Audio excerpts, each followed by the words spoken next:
தற்போது கிடைத்துள்ள ஒரு அண்மை செய்திப்படி சென்னை ஜாபர்கான்பேட்டையில் பிட்புல் நாய் கடித்து சமையல் தொழிலாளர் உயிரிழந்த விவகாரம் தொடர்பாக உரிமையாளர் மீது வழக்கு பதிவு செய்யப்பட்டுள்ளது. இதுகுறித்து பார்த்துக் கொண்டிருக்கிறோம்.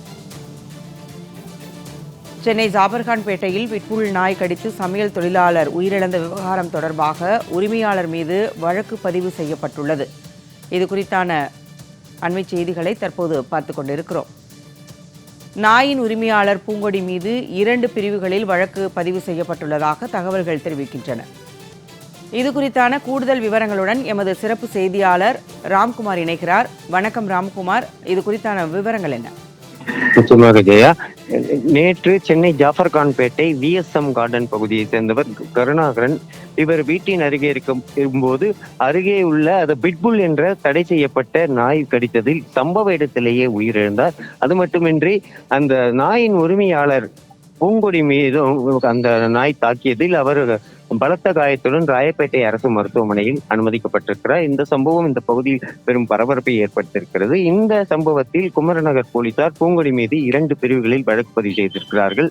அஜாக்கிரதையாக நாய் வளர்த்தல், விபத்து ஏற்படுத்தல் உள்ளிட்ட 2 பிரிவுகளில் வழக்கு பதிவு செய்யப்பட்டிருக்கிறது. தொடர்ச்சியாக சென்னை முழுவதும் நாய்க்கடியால் பல பேர் உயிரிழக்கக்கூடிய சூழ்நிலையில நேற்று தடை செய்யப்பட்ட இந்த பிட்புல் நாய் கடித்ததில் கருணாகரன் என்ற சமையல் தொழிலாளி சம்பவ இடத்திலேயே உயிரிழந்தார். கிட்டத்தட்ட அந்த பகுதியில் மட்டும் 50க்கும் மேற்பட்டோரை அந்த பிட்புல் நாய் கடித்திருக்கிறது. பல மாதங்களாக இப்பகுதி மக்கள் அந்த நாயை அப்புறப்படுத்த காவல்துறையிடம் புகார் கொடுத்தும் எந்த நடவடிக்கையும் எடுக்கவில்லை. அதே போல சென்னை மாநகராட்சி நிர்வாகமும் இந்த நாயை அகற்றுவதற்கு எந்த நடவடிக்கையும் எடுக்காததால் தொடர்ச்சியாக இந்த நாய் கடித்து குழந்தைகள் முதல் பெரியோர்கள் வரை பாதிக்கப்பட்டிருக்கிறார்கள்.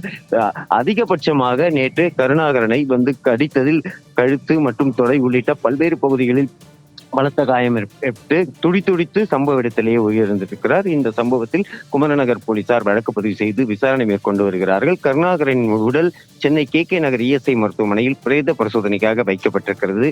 இந்த சம்பவம் தொடர்பாக விசாரணையானது குமரநகர் போலீசார் நடத்தி வருகிறார்கள். ஜெயா, கூடுதல் விவரங்களுடன் இணைந்தமைக்கு நன்றி ராம்குமார்.